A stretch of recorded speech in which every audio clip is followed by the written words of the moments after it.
শুনছেন শুনছেন গল্প স্বল্প, শুধুমাত্র 100.1 FM গোল্ডে। আন্তর্জাতিক নারী দিবসের মাসে 100.1 FM গোল্ডের বিশেষ নিবেদন গল্প স্বল্প অরিজিনালস গল্প সিরিজ রং তুলির চুপ কথা। আজ তৃতীয় পর্ব। লিখেছেন অর্পিতা সরকার। লেখিকার জন্ম নবদ্বীপের কাছে সমুদ্রগড়ে। কৃষ্ণনগর কলেজ থেকে বাংলায় স্নাতক এবং বর্ধমান বিশ্ববিদ্যালয় থেকে স্নাতকোত্তর ডিগ্রি লাভ করার পর কাজ শুরু করেন চাইল্ড ডেভেলপমেন্ট ডিপার্টমেন্টে। চাকরির পাশাপাশি করতে থাকেন নিয়মিত লেখালেখি। 2017 সালে কলকাতা বইমেলায় তাঁর প্রথম বই প্রকাশ হয়। তাঁর লেখা বেশ কিছু জনপ্রিয় বই হল কখনো মেঘ কখনো রোদ্দুর, প্রাণীর আলাপ, নীরবে তোমায় দেখি, আমি চন্দ্রাবলী বলছি, ট্রাফিক সিগন্যাল ইত্যাদি। তিনি ভারত সরকারের সংস্কৃতি মন্ত্রকের পূর্বাঞ্চলীয় শাখা কর্তৃক পুরস্কারপ্রাপ্ত। 2023 সালে মুক্তধারা কর্তৃক রবীন্দ্র পুরস্কার পান। আজকের গল্প পাঠে অর্পণ, অপরূপা, বাসু, অঙ্কিতা, অরিজিৎ, দেবারতী, অমরজিৎ, সুদীপ্ত, উজ্জ্বল, মধুমিতা, সিদ্ধার্থ ও কল্পলাল। গল্পের সব চরিত্র কাল্পনিক, বাস্তবের সাথে কোনো রকম মিল সম্পূর্ণ কাকতালীয়। গল্পে ব্যবহৃত অপরাধের উল্লেখ সাধারণ মানুষকে সচেতন করার বার্তা বহন করে। গত পর্বে শুনেছি কলকাতা ছেড়ে অব্যয় এসে উঠেছে বনপলাশী গ্রামের জঙ্গলি রিসর্টে। সেখানে ওর আলাপ হয় রিসর্টের কর্মচারী বাদশার সাথে এবং শিমুল নামের একটি আদিবাসী মেয়ের সাথে। বনপলাশীতে হঠাৎ রাধারমণ মুখুজ্জিকে দেখে অবাক হয় অব্যয়। গল্প এগোলে জানা যায় শিল্পী রাধারমণ মুখুজ্জির কাছে চারকোলের কাজ শিখতে আসার দিনে অব্যয়ের সাথে প্রথম আলাপ হয় লাবণ্যর। অব্যয় জানতে পারে যে লাবণ্য নিজেও খুব ভালো আঁকে।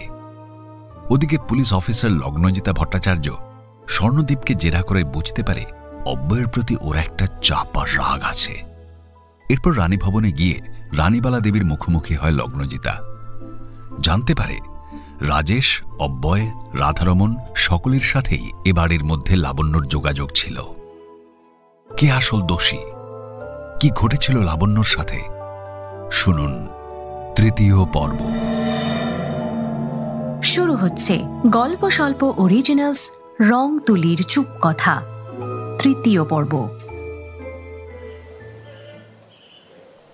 তারপর বলুন রক্তিমবাবু, অব্যয় বাবু যে রানী ভবনে যেতেন আপনি জানতেন? রক্তিম কিছু বলার আগেই গুঞ্জা বলল, না না, ও কি করে জানবে? অব্যয়ের সঙ্গে তো দেখাই তো তেমন হতো না। লগ্নজিতা বিরক্তির স্বরে বলল, গুঞ্জা দেবী, আপনার স্বামী বোবা, কালা, বুদ্ধিহীন কোনোটাই নন। উত্তরটা বরং আমি তাহলে ওনার কাছ থেকেই শুনি। গুঞ্জা চুপ করে সোফার একটা হাতলের ওপরে সুতোর কাজের দিকে মনোযোগ দিল। নিজের ড্রয়িং রুমে নিজেরাই ভয়ে ভয়ে বসে আছে। স্বর্ণদীপ একদম ঠিকই বলেছিল, এই পুলিশ অফিসারটা কোনো ভদ্রতার ধার ধারে না। মুখে মিষ্টি মিষ্টি কথা বলে পেটের ভিতরের লুকোনো কথা বের করে প্যাঁচে ফেলবে। রক্তিম এমনিতে একটু পেট পাতলা, তাই ভয়ে ভয়ে প্রমাদ গুনল গুঞ্জা। লগ্নজিতা আবারও রক্তিমের দিকে 45 ডিগ্রি কোণ করে ঘুরে গিয়ে বলল, হ্যাঁ রক্তিমবাবু, আপনি বলুন। আমাকে পুলিশ গোয়েন্দা না ভেবে বন্ধু ভাবুন না, আর আমার কাজে একটু সাহায্য করুন। এতে আখেরে লাভ আপনাদেরই। আপনাদের উত্তরে আমি সন্তুষ্ট হলে বারবার আপনাদের কমপ্লেক্সের সামনে পুলিশ ভ্যান এসে দাঁড়াবে না। যতই হোক, পুলিশ ঢুকলো মানেই কিছু গন্ডগোল আছে। কানাঘুষো, উঁকি ঝুঁকি, কৌতূহলী চোখের দৃষ্টি, এসবের থেকে রেহাই পেতে চটপট কয়েকটা প্রশ্নের উত্তর দিয়ে দিন দেখি। অব্যয় যে লাবণ্যর বাড়িতে যেত আপনি জানতেন? রক্তিম গুঞ্জার দিকে একবার আর চোখে তাকিয়ে নিয়ে বলল, আমি কি করে জানবো? ওর কলেজ আর আমার স্কুল সম্পূর্ণ অন্যদিকে। আপনার স্কুল তো রানী ভবনের কাছেই, তো স্কুল ফেরত কোনোদিন বন্ধুর সঙ্গে দেখা হয়নি বলছেন? রক্তিম না হয়নি বলে উড়িয়ে দিতে যাচ্ছিল। তখনই চোখে পড়ল লগ্নজিতা তীক্ষ্ণ নজরে তাকিয়ে আছে রক্তিমের মুখের শিরা উপশিরার উত্থান পতনের দিকে। সেখানে যেন এক্সরে চলছে। একটা মিথ্যে বললেই বিপ বিপ আওয়াজে জানিয়ে দেবে। মানে হয়েছিল একদিন, আমি স্কুল থেকে ফিরছিলাম, তারাই ছিলাম, তাই বিশেষ কথা বলা হয়নি সেদিন। আর তাছাড়া রানী ভবনের কাছে আমার স্কুলটাও নয়, ওখান থেকে বেশ খানিকটা দূর আছে। আমাদের স্কুলের পাশের গলি দিয়েই আমরা শর্টকাট করি, বড় রাস্তা দিয়ে খুব কমই আসি। গুঞ্জা দেবী, এক গ্লাস জল পাওয়া যাবে? গুঞ্জা কিচেনের দিকে যেতেই লগ্নজিতা গলার স্বর আরেকটু নামিয়ে বলল, তো বন্ধুকে ওখানে দেখে একটু আশ্চর্য হয়ে যাননি? মানে কোনো প্রশ্ন জাগেনি? অব্যয় এখানে কি করছিস টাইপ প্রশ্নও করেননি? এতটাই তারা ছিল? মানে করেছিলাম তো, ও বলল যে মডেলের খোঁজে এসেছে। গুঞ্জা কিচেন থেকে জল নিয়ে ঘরে ঢুকল, বাড়ি দিল লগ্নজিতার দিকে।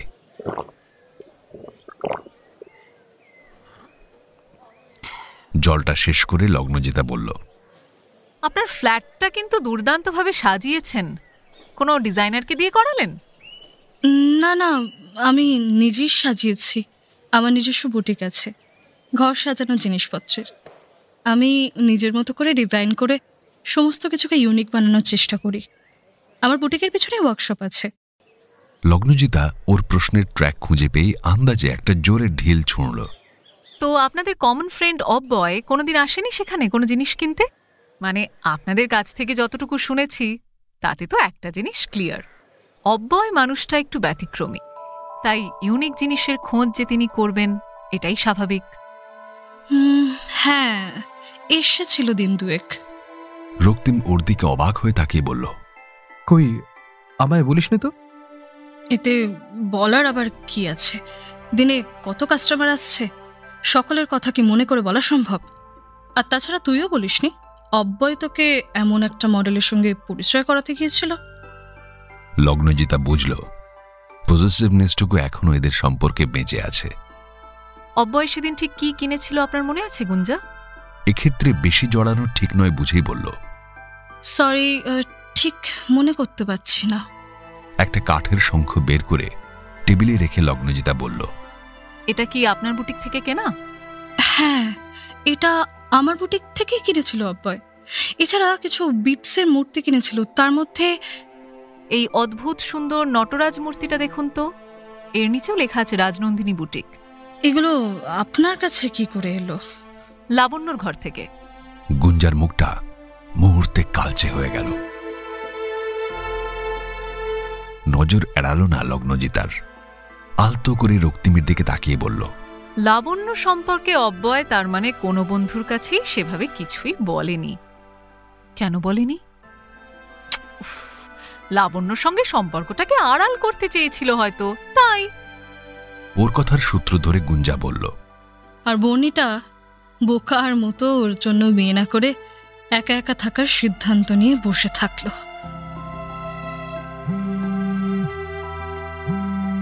রক্তিমের ফোনটা ভাইব্রেট করে উঠল। লগ্নজিতা ইশারায় রিসিভ করতে বলল। রক্তিম উঠে গেল পাশের ঘরে।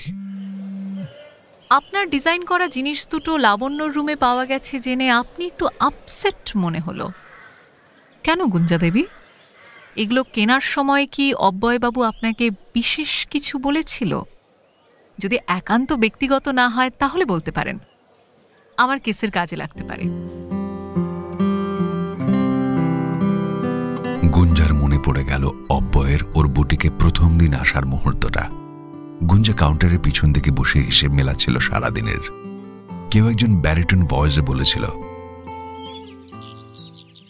সবুজে তোকে ভারী মানায় তো, ঠিক যেন বসন্তের নতুন পাতা। কলেজে ভারী ভুল হয়ে গেছে। আমি যদি ভালো করে দেখতাম তাহলে রক্তিম ব্যাটাকে সুযোগই দিতাম না। বুটিকটা করেছিস কি, এত দুর্দান্ত কালেকশন, ইউনিক সব পিস। আমাকে বর্ণিতা বলেছিল বটে তুই নাকি একটা ব্যাপক বুটিক খুলেছিস। আমার তো মাথার অবস্থা জানিস, সেখানে অর্ধেক জিনিসের স্থান সংকুলন হয় না, তাই বুটিকের নামটা মাথা থেকে জাস্ট বেরিয়ে গিয়েছিল। এখন একটা গিফট কিনবো বলে রাজনন্দিনীর সামনে দাঁড়ালাম। কাঁচের বাইরে থেকেই মালকিনকে দেখে মনে হলো তাহারে যে চিনি চিনি মনে হয়। আমার বুটিকে দ্য গ্রেট আর্টিস্টের পায়ে ধুলি পড়ল বলে কথা। বল কি খাবি? হ্যাঁ, নেহাতি যদি খাওয়াতে চাস তাহলে পাশেই একটা চাইনিজ কর্নার আছে, এনিথিং নিয়ে আসতে বল। সে তো হবেই। তার আগে বল কি ধরনের গিফট চাস? কাঠের শঙ্খটা হাতে তুলে অব্যয় বলেছিল, এটা তোর ডিজাইন? এ তো অসহ্য রকমের সুন্দর। গুঞ্জাদের ব্যাচের একটা মেয়েও বুকে হাত দিয়ে বলতে পারবে না অব্যয়কে তাদের পছন্দ ছিল না। রক্তিমের সঙ্গে প্রেমের অনেক আগে থেকেই অব্যয়কে ভালো লাগত গুঞ্জার। স্বর্ণদীপ রেগে গিয়ে বলতো, তোরা যে ঠিক কি দেখিস ওর মধ্যে কে জানে। দিনরাত ফ্লার্ট করে বেড়াচ্ছে, আর মুখে বড় বড় কথা। ভালোবাসা বা সম্পর্কের বন্ধনে জড়ালে যদি রং তুলি ওকে ছেড়ে পালায়, তাই ও সব থেকে নাকি ও নিজেকে সরিয়ে রেখেছে। যত সব ভাও খাওয়া লেকচার, বুঝলি? এসব শোনার পরেও অব্যয়ের প্রতি এতটুকু আগ্রহ কমেনি গুঞ্জার বা অন্য কারোর। আসলে অব্যয়ের উপস্থিতিটাই ছিল ভীষণ রকমের জমকালো। ওর গলার স্বর, ওর অগোছালো অথচ অতি সচেতনভাবে চুজ করা পোশাক আশাক। তবে কোনোদিন কাউকে বলেনিও, কারণ অব্যয় যে অধরা সেটা বেশ বুঝেছিল। বর্ণিতা অব্যয়কে ভালোবাসে একথা গোটা ক্লাস জানত। এদিকে রক্তিম আর গুঞ্জার সম্পর্কটা জমাট বেঁধেছিল অব্যয়ের সক্রিয়তায়। অব্যয়ের একটা অদ্ভুত স্বভাব ছিল, কোনো বন্ধুবান্ধব প্রেমে পড়লে তাকেও ভীষণভাবে সাহায্য করত। অব্যয়, বর্ণিতা, স্বর্ণদীপ, কুণাল, রক্তিম আর গুঞ্জাদের বন্ধুত্বটা ছিল চোখে পড়ার মতো। ওরা মোটামুটি ক্যান্টিনে বা সিনেমায় একসঙ্গেই যেত। অব্যয় জোর করে রক্তিম আর গুঞ্জাকে সব জায়গায় পাশাপাশি বসিয়ে দিয়ে বলতো, এখন থেকে অভ্যেস কর।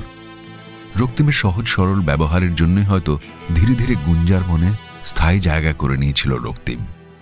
বর্ণিতার আর কাউকে ভালোবাসা হয়ে ওঠেনি কখনো।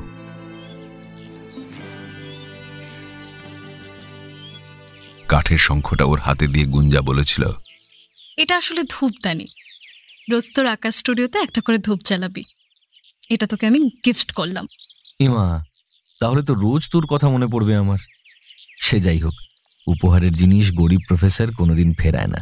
দে। গুঞ্জার বুটিক থেকে আরো বেশ কিছু জিনিস কিনেছিল অব্যয়। তারপর বেশ কিছুক্ষণ আড্ডা দিয়ে যাওয়ার সময় বলেছিল, একাকিত্ব বড় কষ্টের গুঞ্জা। যখনই মনে হয় হাজার মনের ভিড়ে আমার জন্য ভাবার কোনো মানুষ নেই, তখন কষ্টগুলো দলা পাকিয়ে যায় জানিস। উড়নচণ্ডী ছেলে তো, তাই বাবা মাও ত্যায্য করেছে বলতে পারিস। বর্ণিতা তো এখনো তোর অপেক্ষায়, শুরু করতেই পারিস যে কোনো দিন। অব্যয় গুঞ্জার কানের কাছে মুখ এনে বলেছিল, বর্ণিতা বড্ড পলিশড রে। ভালোবাসা সেটাও যেন শ্বেত পাথরের থালায় সাজিয়ে চারিদিকে গোলাপ জুয়ের মতো নামি ফুলের সম্ভারে পরিবেশন করেও। বাঁধ ভাঙা হাল ছেঁড়া নৌকোটাকে ঠিক কোন দিকে নিয়ে যাব ভাবতে হয়। দুজনের সেই নৌকাতেই ডুবে যাওয়ার ইচ্ছেটা এখন আর নেই এই গোছানো ভালোবাসায়। তাই বর্ণিতা হয়তো খুব ভালো স্ত্রী হতে পারবে প্রফেসর অব্যয় বিশ্বাসের, কিন্তু বিশ্বাস কর, উড়নচণ্ডী অব্যয়ের প্রেমিকা নয়। তোর গিফটটা আমি সাজিয়ে রাখবো। ঝড়ের মতোই বেরিয়ে গিয়েছিল অব্যয়। কি ম্যাডাম, আপনি কি হারিয়ে গেলেন নাকি? এটা আমি অব্যয়কে উপহার হিসেবে দিয়েছিলাম, তাই লাবণ্যর ঘরে পেয়েছেন শুনে একটু চমকেই গিয়েছিলাম। আপনাদের এই বন্ধুকে খুঁজে পেতে হবে আমাকে খুব তাড়াতাড়ি, বুঝলেন তো? এমন লেডি কিলার প্রফেসরের সঙ্গে তো দেখা করতেই হচ্ছে। একজন পুরনো বন্ধুর দেওয়া উপহার দিয়ে দিচ্ছে কদিনের পরিচিতকে। ঠিক কি সম্পর্ক ছিল অব্যয়ের সঙ্গে লাবণ্যর? আর ইনি বন্ধুর বুটিক থেকে ইউনিক কালেকশন নিয়ে গিয়ে দিয়ে দিচ্ছেন। Interesting, very interesting.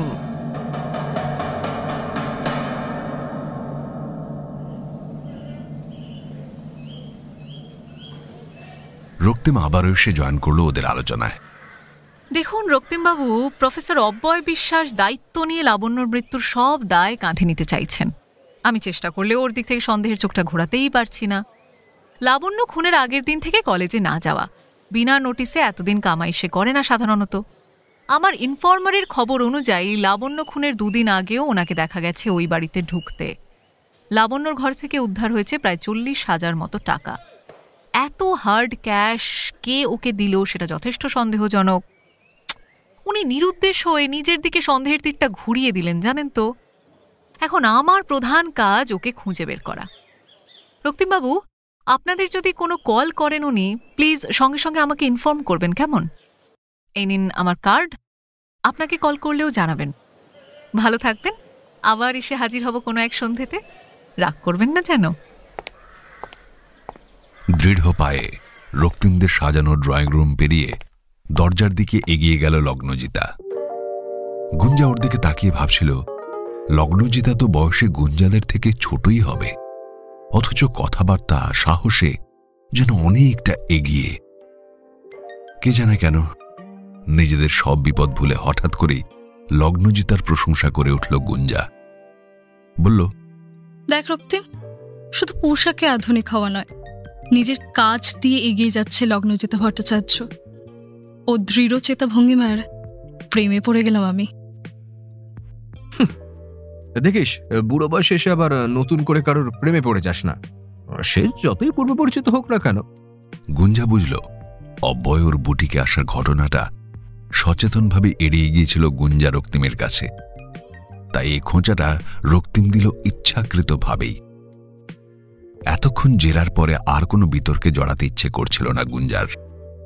তাছাড়া ওর দেওয়া গিফটটা লাবণ্যকে দিয়ে দিয়েছিল অব্যয়, শোনার পর থেকে নিজের উপরে বিরক্ত লাগছিল ওর। কথা না বাড়িয়ে রান্নাঘরের দিকে পা বাড়ালো গুঞ্জা। যাবার সময় জিজ্ঞেস করে গেল, কফি খাবে তো? অন্যমনস্কভাবে রক্তিম জবাব দিল, খাবো।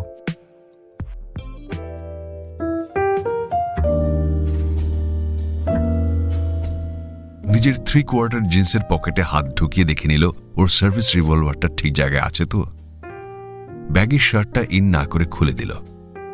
সার্ভিস রিভলভারটা উঁচু হয়ে আছে, যে কেউ তাকালে নোটিস করবে, তাই নিজের ঢোলা শার্টটায় ঢেকে নিল গোপন অস্ত্রটা। আর লগ্নজিতা একেবারে একা এসেছে, কোনো কনস্টেবলকে সঙ্গে নেয়নি। অধিক সন্ন্যাসেতে গাজন নষ্ট করার ইচ্ছে ওর নেই। বড়বাবু তো সাধারণ আত্মহত্যা বলে কেসটাকে গুরুত্বই দিতে চাইছেন না।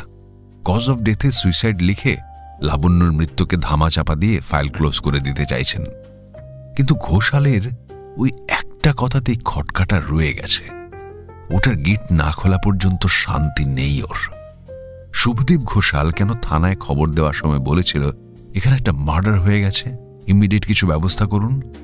কেন শুভদীপ বাবুর মনে হলো এটা আত্মহত্যা নয়, খুন? গাড়িটা মুনলাইটের আন্ডারগ্রাউন্ড পার্কিংয়ে পার্ক করার সময় একটা গাড়ির ওপর নজর পড়ল লগ্নজিতার। ঠোঁটের কোণে এক টুকরো হাসি খেলে গেল। মুনলাইটের ভিতরটা আর 5টা ক্লাবের মতো, পার্থক্য তেমন নেই, শুধু লাইটের ডেকোরেশনটা একটু আলাদা। অন্য ক্লাবে যেমন ঝকঝকে লাইট থাকে, কিন্তু এখানে বেশ মায়াবী পরিবেশ সৃষ্টি করেছে এর নিভু নিভু আলোগুলো। টেবিলে কাস্টমাররা বসে আছে, সমস্ত কাস্টমারই পুরুষ।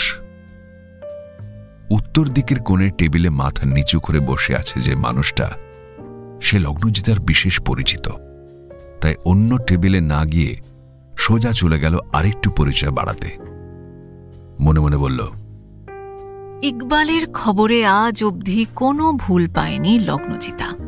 ছেলেটাকে আর একটু বেশি মাইনে দেওয়ার ব্যবস্থা করতে হবে। টেবিলে বসে লগ্নজিতা বলল, কি মিস্টার ঘোষাল, একা একাই রয়েছেন দেখে একটু কোম্পানি দিতে চলে এলাম। শুভদীপ ঘোষালের ঘোরটা নিমেষে গায়েব হয়ে গেল সামনে বসে থাকা লগ্নজিতাকে দেখে। তারপর নিজেকে একটু সময় নিয়ে গুছিয়ে বলল, আপনি এখানে? লাবণ্য তো এখানেই আসতো, তাই না ঘোষালবাবু? আমি আসলে মুনলাইটের ম্যানেজারের সঙ্গে একটু কথা বলতে চাই, তাই এলাম। এসেই যে একজন পরিচিত মানুষকে এখানে দেখতে পাবো, এটা অবশ্য ভাবিনি। শুভদীপ অপ্রস্তুত গলায় বলল, আমি মাঝে মাঝে আসি এখানে, এমনটা ভাবার কিন্তু কোনো কারণ নেই। আজকে এদিক দিয়ে যাচ্ছিলাম, স্টার্ট ছিলাম, তাই একটু বসে গেলাম আর কি। আমার মশাই কপালটা বড্ড ভালো, বুঝলেন তো। আজকেই আমি এলাম আর আপনাকে পেয়ে গেলাম এখানে। আপনাকে পেয়ে গিয়ে জমিয়ে গল্প করা যাবে, আর যাই বলো, যতক্ষণ পর্যন্ত না ম্যানেজার আসছেন আর কি। তা আপনি লাবণ্যকে কতদিন বিনা ভাড়ায় রেখেছিলেন যেন? এই মুহূর্তে ঠিক মনে নেই কতদিন, তবে তবে রাজেশ চলে যাবার পরে যতদিন রোজগার শুরু করতে পারেনি ততদিনই বিনা ভাড়ায় ছিল। তারপর নিরুপায় লাবণ্য একটা কাজের সন্ধানে আপনার কাছে এলো, তখন আপনি ওকে এই চাঁদে পৌঁছানোর রাস্তাটা দেখিয়ে দিলেন, তাই না শুভদীপ বাবু? আমি কেন তোকে কাজ দেখে দিতে যাব? দেখুন, লাবণ্য আমার জেঠিমার বাড়ির ভাড়াটা ছিল, ব্যাস। আমার সঙ্গে তার কোনো রকম সম্পর্কই ছিল না। শুধু মাসের ওই একটা দিনই দেখা হতো, সে এসে ভাড়া দিত, আমি রসিদটা সাইন করে দিয়ে দিতাম, ব্যাস, নাথিং এলস। আপনি নিশ্চয়ই জানেন মিথ্যে কথা বলে কেসটাকে ভুল দিকে চালিত করা এবং অপরাধীকে আড়াল করার অভিযোগে আপনাকে আমি অ্যারেস্ট করতেই পারি। ঘোষাল কিছু একটা বলতে যাচ্ছিল, তার আগে ম্যানেজার এগিয়ে এসে বললেন, বলুন ম্যাডাম, কি করতে পারি আপনার জন্য? আসলে আমি একটা কাজে বেরিয়েছিলাম, তাই আপনাকে একটু ওয়েট করতে হলো। Extremely sorry. আরে এই তো আপনি। আচ্ছা, এনাকে তো আপনি বেশ ভালোভাবেই চেনেন ম্যানেজার বাবু। ইনি একজন সম্ভ্রান্ত প্রমোটার, শহর জুড়ে না বিশাল বিজনেস। আপনার বহু পুরনো খদ্দের, তাই না? বিলক্ষণ চিনি। আরে ওনার দাক্ষিণ্যে অনেক কাস্টমারও পাই। ওনার দাক্ষিণ্যেই তো লাবণ্যকে পেয়েছিলেন, তাই না? ম্যানেজার কি বলবে বুঝতে না পেরে শুভদীপের দিকে তাকালেন। শুভদীপ চোখের ইশারা কিছু বোঝাবার আগে লগ্নজিতা বলল, মিস্টার ঘোষালের আজ বোধহয় একটু বেশি তাড়া ছিল, ওনাকে আর অকারণ আটকে রাখবো না। আপনি আসুন ঘোষাল বাবু। ঘোষাল আর কথা না বাড়িয়ে হালকা পায়ে চলে গেল ক্লাবের বাইরে। তো লাবণ্যকে আপনার কাছে কে নিয়ে এসেছিল? শুভদীপ ঘোষাল। উনি একদিন বিকেলবেলায় লাবণ্যকে নিয়ে এসে বললেন মেয়েটা একটা কাজ চায়, কারণ ওর স্বামী নাকি ওকে ছেড়ে চলে গেছে। দেখুন যদি কোনো ব্যবস্থা করতে পারেন। আমার না খুব মায়া লাগছিল মেয়েটাকে দেখে, নিরীহ মুখচোরা মেয়ে। আমি জিজ্ঞাসা করেছিলাম কি কি কাজ জানো? মেয়েটা সংকোচ করে বলেছিল যে সে আঁকতে জানে, ভালো সেলাই জানে, রান্না জানে। আসলে মেয়েটার মধ্যে একটা আর্টিস্টিক ব্যাপার ছিল। সেই জন্যই তাকে কাজে ঢুকিয়ে দিলেন? ছি ছি ছি ছি, একেবারেই নয়। আসলে লাবণ্য আমার হাত দুটো ধরে বলেছিল ওর খুব বিপদ, তাই কাজটা ওকে করতেই হবে। দেখুন ম্যাডাম, আমার মায়ার শরীর, তাই আমি বললাম তাহলে কাল থেকেই কাজে লেগে পড়ো। ওই মেয়ের পেছনে কিন্তু কম খরচ হয়নি। আরে রীতিমতো মেক ওভার করাতে হয়েছিল, তবে চটপটে মেয়ে নিজের কাজটা কিন্তু বুঝে নিয়েছিল। লগ্নজিতার গলার কাজটা একটু ভারী হয়ে গিয়েছিল। এমন কত মেয়ে এই শহরে রোজ বলি হচ্ছে নিরুপায় ভাবে। সে আঁকতে জানে, ভালো সেলাই জানে, রান্না পারে। এসব গুণগুলো ধর্তব্যের মধ্যেই ধরা হয় না। লাবণ্যর অসহায় মুখটা কল্পনা করে চোখ দুটো জ্বলে উঠল লগ্নজিতার। দাঁতে দাঁত চেপে বলল, শুভদীপ ঘোষালকে কত দিয়েছিলেন আপনি? আজ আর তেমন মনে নেই ম্যাডাম, আসলে অনেকদিন আগের কথা তো। তবে লাবণ্যকে কিন্তু আমি সবসময় ঠিক সময় মাইনে দিতাম। মেয়েটা না আমার ক্লাবের লক্ষ্মী ছিল। কি যে হলো মেয়েটার, কেন যে আত্মহত্যা করে বসলো কে জানে। 3 দিন আগেও তো মাইনে নিয়ে গেল। আরে তখনও তো বুঝিনি যে এমন করবে।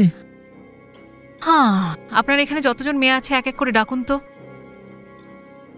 মেয়েগুলোর সঙ্গে বেশ কিছুক্ষণ কথা বলে চন্দ্রকলা নামক একটা মেয়ের ফোন নাম্বার আর বাড়ির অ্যাড্রেস জেনে বার থেকে বেরিয়ে এলো।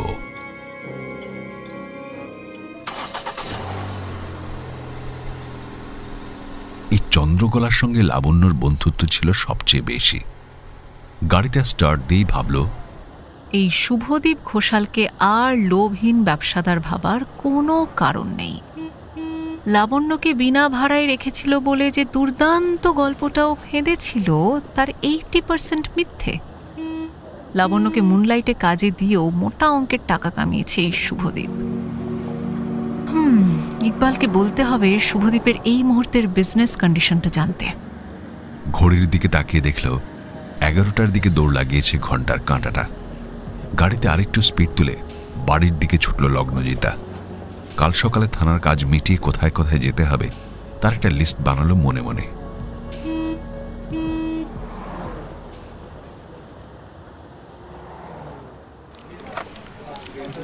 আপনার অফিসে আসার ইচ্ছে আমার সত্যিই ছিল না, কিন্তু ফোনে পেলাম না। বাড়িতে তালা ঝুলছে দেখে ভাবলাম একবার অফিসে ঢুঁ দিয়ে দেখি। বি বেঙ্গলির অফিস ক্যান্টিনে বসে 2টো কফি অর্ডার করলো বর্ণিতা। লগ্নজিতা আচমকা বলে বসল, হঠাৎ বি বেঙ্গলি কেন? মানে ফাইন আর্টস নিয়ে পড়ে আপনার বন্ধুরা তো নিজেদের সার্কেলের মধ্যেই আছে, টেক্সটাইল, বুটিক, স্কুল, কলেজ। আপনি হঠাৎ টিভি চ্যানেলে কেন এলেন? কোনো বিশেষ কারণ? ব্যক্তিগত কজ হলে বলার কোনো প্রেশার দেব না। বর্ণিতা ফোন থেকে চোখ সরিয়ে বলল, বি বেঙ্গলিতে আমি অভিনয় করি না, আমি সিনিয়র মেকআপ আর্টিস্ট। আর আপনার নিশ্চয়ই এটুকু ধারণা আছে মেকআপ আর্টিস্টকেও একজন শিল্পী হতে হয়। মানে আমি বলতে চাইছি, পারফেক্ট মেকআপের জন্য রঙের ধারণা থাকা খুব দরকার। তাই আমি ফাইন আর্টসের ধারে কাছে নেই এমনটা ভাবা বোকামি মাত্র। কেউ একজন আর্ট কলেজে পড়ালেই সে উচ্চ পর্যায়ের শিল্পী, আরেকজন মেকআপ আর্টিস্ট মানেই সে পথভ্রষ্ট, এমনটা ভাবার যৌক্তিকতা খুঁজে পাচ্ছি না, বিলিভ মি। লগ্নজিতা বুঝল বর্ণিতা ওর কাজটাকে সম্মান করলেও কাজটা খুব মন থেকে ভালোবেসে করে না। সরি, আমি একটু বেশি উত্তেজিত হয়ে গেছিলাম সামান্য প্রশ্নে। আসলে বাবার অসুস্থতার কারণেই ফাইন আর্টস নিয়ে পড়াটা কমপ্লিট না করেই আমি এই চাকরিটা জয়েন করি। সেই সময় আলাদা করে মেকআপ আর্টিস্ট হওয়ার ট্রেনিংও নিই। তারপর কিভাবে যেন বি বেঙ্গলির একজন হয়ে যাই। টিভির পর্দায় যে অভিনেতা অভিনেত্রীর সাজগোজ দেখে লোকে অনুকরণ করে, তার স্রষ্টা আমি। এটা ভাবলেই একটা অন্যরকম তৃপ্তি আসে মনে। নতুনভাবে শাড়ি পরানো, চন্দনের টিপে অন্যরকম কারুকার্য বা আইশ্যাডোতে কালারের মিশ্রণ, এগুলো একজন আর্টিস্ট ছাড়া সম্ভব নয়। আমি অনুকরণ করি না, সৃষ্টি করি। এই জন্যই আমি ব্যতিক্রমী। ছোট্ট থেকে আঁকার প্রতি ভালোবাসাই আমাকে নামী মেকআপ আর্টিস্ট হিসেবে প্রতিষ্ঠিত করেছে। সেই জন্য আমি ফাইন আর্টসের প্রতি বিশেষভাবে কৃতজ্ঞ। লগ্নজিতা প্রসঙ্গ পরিবর্তনের আগে কফিতে চুমুক দিয়ে বলল, বহুদিন পরে এত পারফেক্ট কফি খেলাম, বুঝলেন? বর্ণিতা অন্যমনস্কভাবে বলল, অব্যয় খুনি, এটা মানতে আমার সত্যি খুব কষ্ট হচ্ছে। কেন জানি না মনে হচ্ছে ওই লাবণ্য নামক মেয়েটার বাড়িতেও যেত ঠিকই, কিন্তু কোনটাও করেনি। কেন মনে হলো যদি একটু ক্লিয়ার করে বলেন? মানে অব্যয়বাবু কিন্তু আজও কলেজে অনুপস্থিত। এবারে হয়তো ওনাকে খোঁজার জন্য আমাকে ফোর্স নিয়োগ করতে হবে, বা খবরের কাগজে বিজ্ঞাপন। আমি ওয়েট করছিলাম, যদি উনি ফিরে আসেন তাহলে আর এসব করতে হতো না। যেহেতু ওনার বিরুদ্ধে কোনো অকাট্য প্রমাণ কিছু নেই, তাই আমি এভাবে খুঁজে বের করার খুব একটা পক্ষপাতী ছিলাম না। কিন্তু এখন একটা জিনিস ক্লিয়ার হলো, লাবণ্যর সঙ্গে ওনার ভীষণ ভালো রিলেশন ছিল। তাই লাবণ্যর মৃত্যুর তদন্তে ওনাকে আমার বিশেষভাবে দরকার। ম্যাডাম, একটা কথা বলবো? হ্যাঁ, নিশ্চয়ই। আপনি ওভাবে মানে ক্রিমিনাল খোঁজার মতো করে ওনাকে খুঁজবেন না প্লিজ। এতে অব্যয়ের ক্যারিয়ারে প্রবলেম হবে। লগ্নজিতা তাকিয়ে দেখল বর্ণিতার চোখে দুশ্চিন্তার ছায়া। নিজের মনে হেসে ফেলল আর সৃষ্টিকর্তার উদ্দেশ্যে মনে মনে বলল, ধন্য তুমি, এমনভাবে সৃষ্টি করেছ নারীদের যে তারা শুধু ক্ষমাই করে গেল। অব্যয়কে বর্ণিতা এত ভালোবাসে, তারপরেও সে লাবণ্যর কাছে যায় শুনেও তার কোনো ক্ষতি হোক সে চায় না। ঈশ্বর! ভালোবাসা শব্দটাকে বড্ড জটিল মনে হয় লগ্নজিতার। তাই এর আগে বা পরে, চিরস্থায়ী বা আপেক্ষিক, কোনো উপমাই বসতে পারে না নিশ্চিন্তে। বর্ণিতা হালকা গলায় বলল, আচ্ছা, লাবণ্য কি ভালো ছবি আঁকতো জানেন আপনি? কেন বলুন তো? একটা কথা আমি সকলের কাছ থেকে গোপন করেছি, আপনাকে বলবো সিদ্ধান্ত নিলাম। হয়তো আপনার কেসের ক্লু হতে পারে। লগ্নজিতার বেশ ভালো লাগছিল বর্ণিতার সঙ্গে কথা বলতে। মেয়েটার মধ্যে একটা অদ্ভুত আকর্ষণ আছে, সহজ সরল অথচ দুর্দান্ত একটা ব্যক্তিত্ব আছে ওর আচরণে। লগ্নজিতা বলল, আমি যেদিন লাবণ্যর ভাড়া বাড়িতে গিয়েছিলাম সেদিনের দৃশ্যটা আমি বলছি আপনাকে, তাহলে আপনি হয়তো বুঝতে পারবেন। আপনাদের শিল্পীদের তো একটা আলাদা চোখ থাকে। 8 ঘন্টা আমার ব্রেক আছে, আপনাকে এর মধ্যেই শেষ করতে হবে। কিন্তু দেখুন, আমি রানী ভবনে গিয়েছিলাম লাবণ্যর দিদির পরিচয়, কিন্তু রানী ভবনের মালকিন স্বয়ং রানীবালা মানুষটি কুড়োধার বুদ্ধি ধরেন। হয়তো জাঁদরেল উকিলের সহধর্মিনী বলেই বুদ্ধিটা তার বেশি খোলে এই বয়সেও। তাই আমাকে দেখেই বলেছিলেন আমি পুলিশের লোক, উনি বুঝেছেন। তবুও লাবণ্যর ব্যাপারে আমাকে সব রকম সাহায্য উনি করবেন। আমি যখন লাবণ্যর ঘরে ঢুকেছিলাম তখনই খেয়াল করেছিলাম মেঝেময় দুর্দান্ত আলপনা দেওয়া, ঘরের দেওয়ালে বেশ কিছু আঁকা, আর বিভিন্ন শৌখিন জিনিসে ঘর ভর্তি। খুব যে দামি জিনিস তা নয় জানেন তো, তবে রুচিটা যে খুবই শৈল্পিক সেটা আমার মতো চোর ডাকাতের পেছনে ছোটা মানুষেরও চোখে ধরা পড়েছে। ওখান থেকেই তো আপনার বন্ধু গুঞ্জার বুটিক থেকে কেনা দুটো গিফট পেলাম। অব্যয়বাবুই লাবণ্যকে উপহার দিয়েছিল বুঝতে পারলাম। লাবণ্যর আঁকা কোনো ছবি আমায় দেখাতে পারবেন অফিসার? পারবো, আমি সঙ্গে কয়েকটা এনেও রেখেছি থানায়। মেয়েটার মধ্যে তার মানে একটা শিল্পী লুকিয়েছিল, আমারও সেটাই মনে হচ্ছিল। অব্যয় এমনি এমনি লাবণ্যর কাছে ধরা দেয়নি, অব্যয় শিল্পী চেনে। অব্যয়ের চোখে আমি অবশ্য কোনোদিনই শিল্পী হয়ে উঠতে পারিনি। ও বলতো বুনো গন্ধটাই নাকি নেই আমার মধ্যে।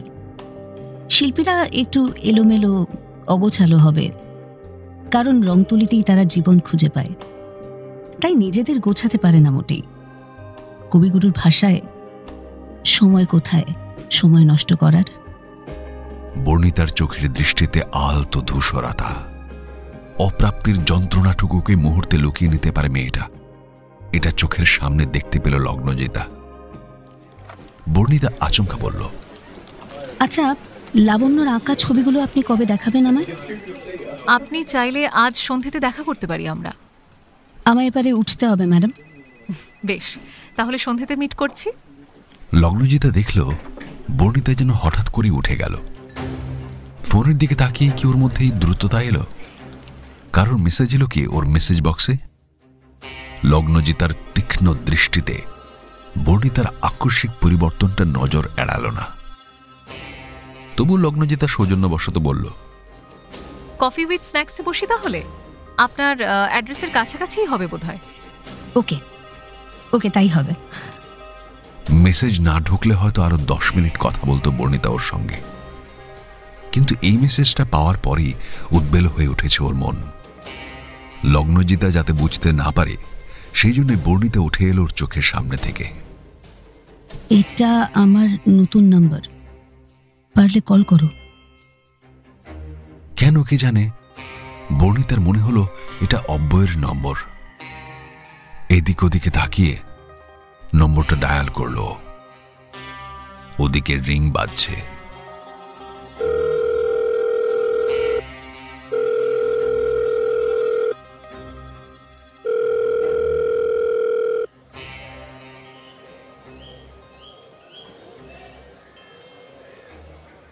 রানীবালা দেবী, আপনার কাছে লাবণ্যর হাজব্যান্ডের কোনো ছবি আছে? আর ওই রাধারমন মুখুজ্জে বলে লোকটির কোনো ছবি? রানীবালা কিছু বলার আগেই গোপাল বলে উঠল, আমি জানি, চলেন আমার সঙ্গে।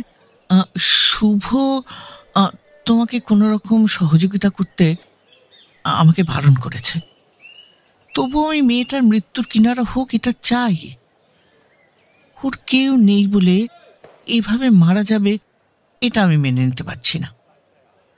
আমার স্বামীও একসময় অনেক কেস লড়েছেন বিনা পয়সায়, শুধু ন্যায় দেওয়ার জন্য। শুভ হঠাৎ করে কেন যে তোমার উপর ক্ষেপে উঠল বুঝতে পারছি না। যাই হোক, দেরি না করে তুমি গোপালের সঙ্গে যাও। লগ্নজিতা গোপালের সঙ্গে উঠে গেল উপরের তলায়। লাবণ্য দিদির একটা অ্যালবাম আছে, তাতে ওদের বিয়ের ছবিও আছে, আমি দেখেছি। আর রাজেশ যখন এ বাড়িতে থাকতো তখনও আমি একদিন জেঠিমাকে বলেছিলাম ওই লোকটাকে আমার মোটেই সুবিধের লাগে না গো। লাবণ্যর ঘরটা খুলতেই একটা ভ্যাপসা গন্ধ এসে নাকে ঝাপটা দিল।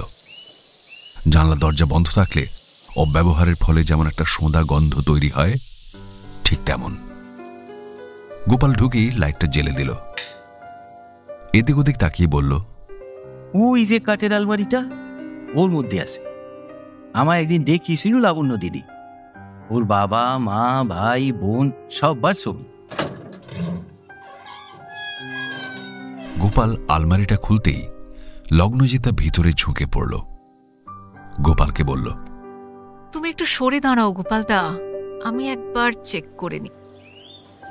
তুমি বরং বলো তো, ওদিন কে কে এসেছিল এই ঘরে? ওই প্রফেসর বাবু এসেছিলেন সকালের দিকে, তারপর দাদাবাবু মানে শুভবাবু এসেছিলেন একটু বেলার দিকে, আর তার একদিন আগে রাজেশ এসেছিল লাবণ্য দিদির ঘরে। বেশ চেঁচামেচি হয়েছিল সেদিন, কিন্তু লাবণ্য দিদি ঠিক কেন মারা গেল সেটা জানি না। আগের দিন সন্ধ্যের দিকে ওই রাধারমন মুখুজ্জি একবার ঢুকেছিল এই ঘরে, আমি নিজের কানে শুনেছি। সে বলছিল, বেইমানি করলি তুই, মেরে ফেলবো তোকে, আমার কাছে সব শিখে আমার সঙ্গে বেইমানি। অবশ্যই লাবণ্য দিদি কি বলেছিল তা আমি শুনতে পাইনি। প্রফেসর যে ওই দিন এসেছিল এটা শুভবাবু জানেন? বলিছি কিনা মনে পড়ছে না তো। লগ্নজিতের কাছে একটা জিনিস বেশ পরিষ্কার, ঘোষাল লোকটা যথেষ্ট ঘোরালো। দুটো অ্যালবাম পাওয়া গেল লাবণ্যর আলমারি থেকে। পোশাক পরিচ্ছদ দেখে লগ্নজিতা বেশ বুঝতে পারছিল মেয়েটার জীবনে আমূল পরিবর্তন ঘটেছে। নিচের তাকের বেশ কিছু শাড়ি দেখে বোঝা যাচ্ছিল গ্রাম্য ছাপ সুস্পষ্ট সেই পছন্দে, আর ওপরের দুটো তাকে রাখা বেশ আল্ট্রা মডার্ন ওয়েস্টার্ন ড্রেস। সম্ভবত এগুলো কিনেছিল মুনলাইটে নিজেকে খাপ খাওয়াতে। অ্যালবামের পাতায় বেশ কিছু ছবি রয়েছে লাবণ্যর বিয়ের। সম্ভবত কোনো মন্দিরে সিঁদুর পরিয়ে দিচ্ছে রাজেশ ওকে। রাজেশের বেশ কয়েকটা সিঙ্গেল ছবিও পেয়ে গেল লগ্নজিতা। গোপাল লোকটাকে দেখে যতটা বোকাশোকা মনে হচ্ছিল ততটা যে নয় সেটা ওর সমস্ত বিষয়ে তথ্যের যোগান দেওয়া দেখেই বুঝে নিয়েছে লগ্নজিতা। লোকটা অনেক কিছু জানে, কিন্তু সাবিত্রীর মতো অতটা সাবধানী নয়। তাই একে কাজে লাগিয়ে বেশ কিছু তথ্য জোগাড় করার প্ল্যান করল লগ্নজিতা। লাবণ্যর ঘরে বসে বেশ কিছুক্ষণ গোপালের সঙ্গে কথা বলে ওরা গেল 4 তলায় রাধারমন মুখুজ্জের ঘরে।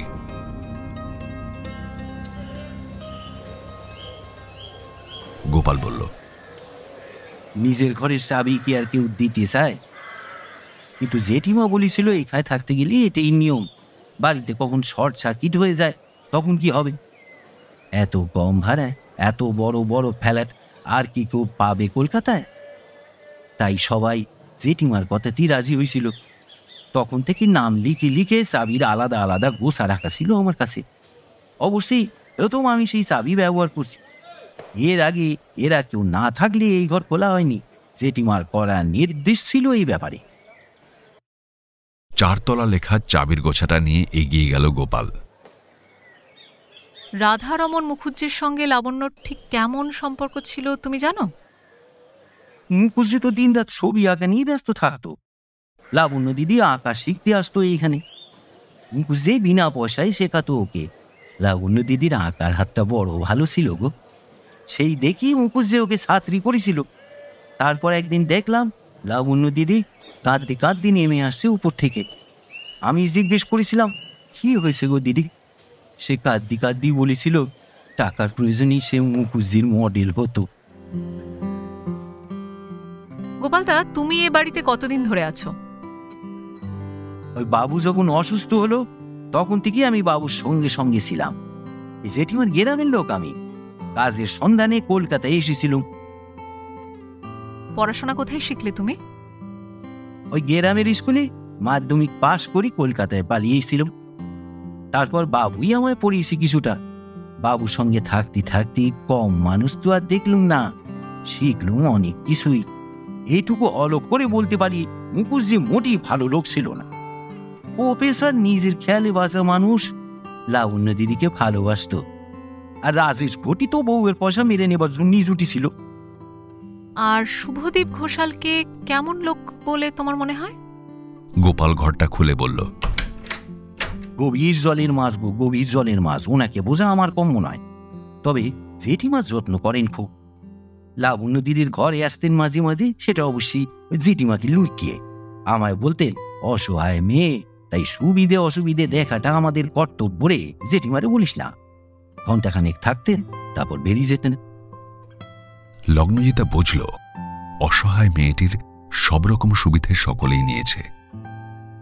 লগ্নজিতার জেদ চেপে গেছে। একটা মেয়ের আর কোনো উপায় ছিল না বলে এই পেশা বেছে নিয়েছিল। তাই ঘোষাল থেকে মুখুজ্জে, প্রফেসর থেকে রাজেশ ঘটি, কে আছে এই মৃত্যুর পেছনে সেটাও খুঁজে বের করবেই। যে মেয়েটা আর্টিস্ট হতে পারত, যে মেয়েটা গৃহবধূ হতে পারত, তাকে এই পথে যেতে বাধ্য করে যারা পালিয়ে বেড়াচ্ছে তাদের সকলকে একে টেবিলে বসিয়ে প্রশ্ন করবে লগ্নজিতা। রাধারমন মুখার্জির ঘরে অজস্র ক্যানভাস, কোনোটাতে একটা ছবি অসমাপ্ত, আবার কোনোটাতে যত্ন করে সাদা কাপড় টাঙানো। অদ্ভুত আঁকার হাত তো তোমাদের মুখুজ্জে বাবুর। লাবণ্য টাকার এত প্রয়োজন কেন হতো জানো তুমি গোপালদা? সে কথা দিদিমণি কাউকে বলতে বারণ করেছিল। আজ তো আর সে নেই, তাই কথা রাখার কোনো দায়ও নেই। দিদিমণির বাবা নেই, বাবা ফুটুতেই ছেড়ে চলে গেছে। ওরা দুই বোন আর মা। কাকার ঘরে অবহেলায় মানুষ। মা অনেক কাজ করিয়ে ওদের মানুষ করেছে। মার শরীর এখন মোটে ঠিক নাই, তাই মারে টাকা পাঠাতো। কাউরে বলতে বারণ করেছিল যে ওর মায়ের টিভি আছে, তাইলে যদি আর ওকে এই বাড়িতে থাকতে না দেয়। তাই রাজেশ নাকি ওরে বুঝিয়েছিল কলকাতায় গিয়ে ওর মায়ের ভালো হাসপাতালে চিকিৎসা করাবে। সে তো বউকে এই বাড়িতে ছেড়ে দিয়ে পালিয়ে গেছিল। লাবণ্য দিদি আর লজ্জায় গ্রামে ফেরেনি। কাকার বাড়ি থেকে রাতের অন্ধকারে পালিয়ে এসে বিয়ে করেছিল তো, তাই আর গ্রামমুখ হয়নি। এখান থেকে মারি চিঠি লিখত, ও খুব ভালো আছে, রাজেশ ভালো রেখেছে, টাকা পাঠিয়ে বলতো তোমার জামাই পাঠাচ্ছে, আরো কত কি।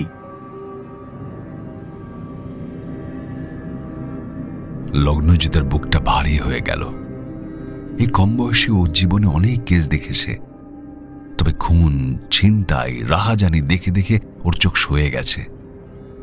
তারপরেও অচেনা এই মেয়েটার ছবির দিকে তাকিয়ে বুকটা মুচড়ে উঠল।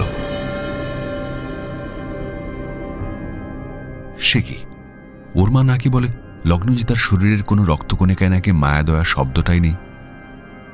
তাহলে যন্ত্রণাটা কিসের? রাধারমন মুখুজ্জের আরো কিছু ছবি ঘেঁটে লগ্নজিতা বলল, আচ্ছা গোপালদা, তুমি জানো লাবণ্যর বাড়ি কোথায়? জানি, এ বাড়িতে সে একমাত্র আমাকেই বিশ্বাস করে সবটুকু বলেছিল। জেঠিমাকে সে সম্মান করত, আর আমাকে। বলতে বলতে গলাটা সামান্য ধরে এলো গোপালের। সেদিন ঠিক কি হয়েছিল? গোপাল সবটুকু বলে দম নিয়ে বলল, আমি শুভ দাদাবাবুকে খবর দিয়েছিলাম। শুভ দাদাবাবু ভয় পেয়ে থানায় ফোন করে বলেছিল এখানে খুন হয়ে গেছে। দিদিমণি, সত্যি কি লাবণ্য দিদিকে কেউ খুন করে রেখে গিয়েছিল?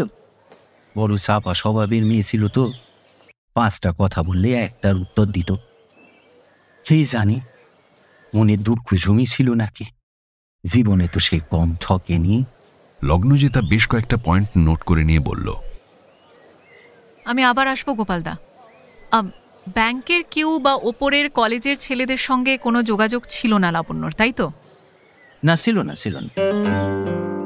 তবে একদিন এক লম্বা মতো লোক ব্যাংকে এসে আমাদের বেশ কিছু প্রশ্ন করেছিল। প্রফেসর বাবু এখানে কার সঙ্গে দেখা করতে আসেন, এ বাড়িতে কে কে থাকে, আবার লাবণ্য দিদির খোঁজ নিচ্ছিল। জিজ্ঞেস করছিল প্রফেসর বাবু কবে কবে আসে এখানে, লাবণ্য দিদির সঙ্গে কথা বলা যায় কিনা। আমি তাই দিয়েছিলাম। লগ্নজিতা একটা ছবি বের করে জিজ্ঞেস করল, দেখো তো এই লোকটা কিনা। হ্যাঁ, এই লোকটাই। আসলে ব্যাংক থাকায় নানা রকম লোক আসছে 24 ঘন্টা, কত নজর রাখি বলুন তো। তবে আমি যেহেতু সব তলায় গিয়ে জল ভরার কথা বলে আসতুম, তাই চোখ কান খোলা রেখে দেখার চেষ্টা করতুম। লগ্নজিতা রানীবালা দেবীর ঘরে ঢুকতেই তিনি বললেন, অভাগী কি ভালোবাসা খুঁজতে উপরে পাঠিয়ে দিল, নাকি ভালোবাসায় এসেই তাকে উপরে পাঠিয়ে দিল? কি বুঝতে পারলে অফিসার? লোভ, মেয়েটার বড্ড লোভ। ভালোবাসা, সংসার এসব কি এত সহজে পাওয়া যায়? সবাই আহাউহু করবে, কিন্তু কেউ ওই ক্লাবে যাওয়া মেয়েকে ঘরের বউ করবে না। এই সত্যিটা অভাগী বুঝল না। রানীবালা দেবী একটা খাম এগিয়ে দিয়ে বললেন, লাবণ্যর মায়ের চিঠি লেটার বক্সে এসে পড়েছিল। লাবণ্যকে আর দেওয়ার সুযোগ হয়নি। ওর ব্যাগের টাকাগুলো তো তোমাদের থানায় জমা রেখেছে। এই নাও, ওর মায়ের চিঠিতে যদি ঠিকানা পাও তাহলে টাকাটা ফেরত পাঠাবার ব্যবস্থা করো। মা মেয়ের পার্সোনাল চিঠি পড়বার বিন্দুমাত্র ইচ্ছে আমার নেই, তবে টাকাগুলো ওর বাড়িতে পৌঁছে গেলে খুশি হব। আরেকটা কথা, সাবিত্রীর কাছে শুনেছি লাবণ্য মারা যাবার আগে নাকি হঠাৎই একটা দাড়িওয়ালা লোক ওর ঘরে দিন দুই এসেছিল। সাবিত্রীর ধারণা রাজেশই ছদ্মবেশে এসেছিল। ভদ্রমহিলার বাচনভঙ্গিমাটা ভীষণই আকর্ষণীয়। স্পষ্ট উচ্চারণে মার্জিতভাবে নির্দেশের সুরে অনুরোধ করেন রানীবালা দেবী। রানী ভবনের মালকিন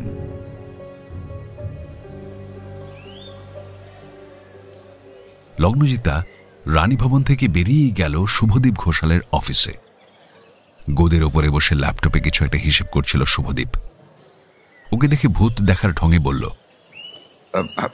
ম্যাডাম ম্যাডাম এবার তো আপনি আমার পেছন ছাড়ুন। আমি তো কবেই আপনাদের থানায় জানিয়ে দিয়েছি যে এটা খুন নয়, এটা আত্মহত্যা।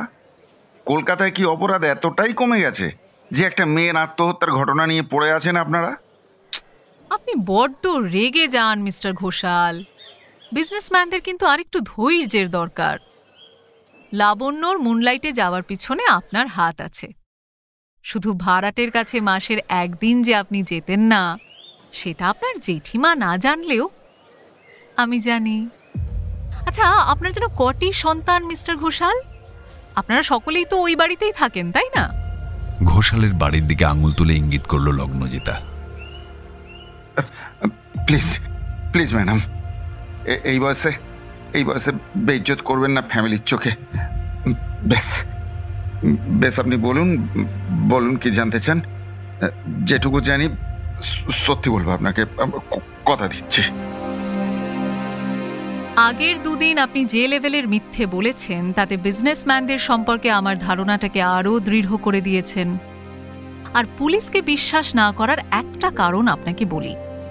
পুলিশরা যখন দেখে একজন ক্রমাগত মিথ্যে বলছে, তখন তার সততার প্রতি কোনো রকম আস্থা রাখতে না পেরে তাকে দেওয়া কথারও খেলাপ করে ফেলে বেখেয়ালে।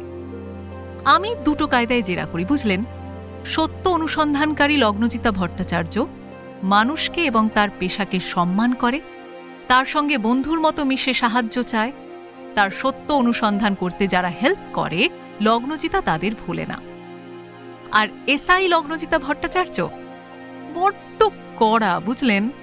কথা দিয়েও কথা না রাখার ইতিহাস তার ঝুলিতে খুঁজলে অনেক পাওয়া যাবে। আচমকা তাকে না জানিয়ে ভোর রাত্রে কেউ শহর ছাড়বে ভেবে এয়ারপোর্টের দিকে এগোলো, তখন লগ্নজিতা ভট্টাচার্য তাকে ডিরেক্ট নিজের কাস্টাডিতে নিয়ে চলে আসে। সে জেরা আবার অন্যরকম পদ্ধতিতে। তাই মিস্টার ঘোষাল, সিদ্ধান্ত আপনার। আপনি কার কাছে কথা বলতে বেশি স্বচ্ছন্দ বোধ করবেন, সত্য অনুসন্ধানী লগ্নজিতার সামনে নাকি এসআই ভট্টাচার্যের সামনে? ম্যাডাম আমি আজকে যা বলবো না, সবটাই সত্যি বলবো। হ্যাঁ, এই দেখুন, আমি ক্যাশ বাক্সে হাত রেখে বলছি। হ্যাঁ। লগ্নজিতা রেকর্ডারটা অন করে বলল, নিন, বলতে থাকুন। রাজেশ ঘটি লাবণ্যকে ছেড়ে চলে যাওয়ার সময় আপনার কাছ থেকে ঠিক কত টাকা নিয়েছিল মিস্টার ঘোষাল? লাবণ্যর আগে আপনি আর কটা মেয়েকে মুনলাইটে কাজ দিয়েছিলেন? রিয়েল এস্টেটের বিজনেসে তো বেশ কিছুদিন ধরে লোকসানে আছেন আপনি। ঠিক কত টাকা লোকসানে যাচ্ছে আপনার বিজনেস? লগ্নজিতার ক্রমাগত প্রশ্নে কপালে ভাঁজ পড়ল শুভদীপের। মুখে অন্ধকারের আস্তরণ ঘন হচ্ছিল। ও বেশ বুঝতে পারছিল লগ্নজিতা ভট্টাচার্য প্রমাণ না নিয়ে কাজে নামেনি।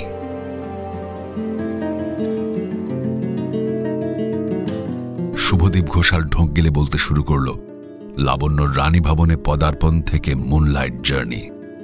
মৃত্যুর দিন ঠিক কে কে এসেছিল লাবণ্যর কাছে, সবটা সে বলে গেল এক এক করে।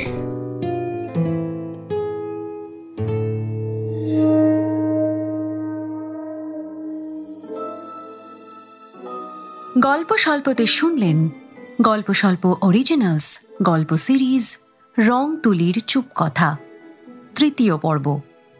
গল্পের কথক অর্পণ, গল্পের সূত্রধার সৌমি, বিভিন্ন চরিত্রে অব্যয়, বাসু, বর্ণিতা, অঙ্কিতা, স্বর্ণদীপ, অমরজিৎ, রাধারমন মুখুজ্জে, উজ্জ্বল, রানীবালা দেবী, মধুমিতা, শুভদীপ ঘোষাল সুদীপ্ত, রক্তিম অরিজিৎ, গুঞ্জা দেবারতী, গোপাল সিদ্ধার্থ, ক্লাবের ম্যানেজার কল্পলাল এবং লগ্নজিতার ভূমিকায় অপরূপা। আগামী রবিবার গল্প স্বল্পতে শুনবেন এই গল্পের ৪র্থ পর্ব, ঠিক বিকেল ৫টা ১৫-তে 100.1 FM গোল্ডে।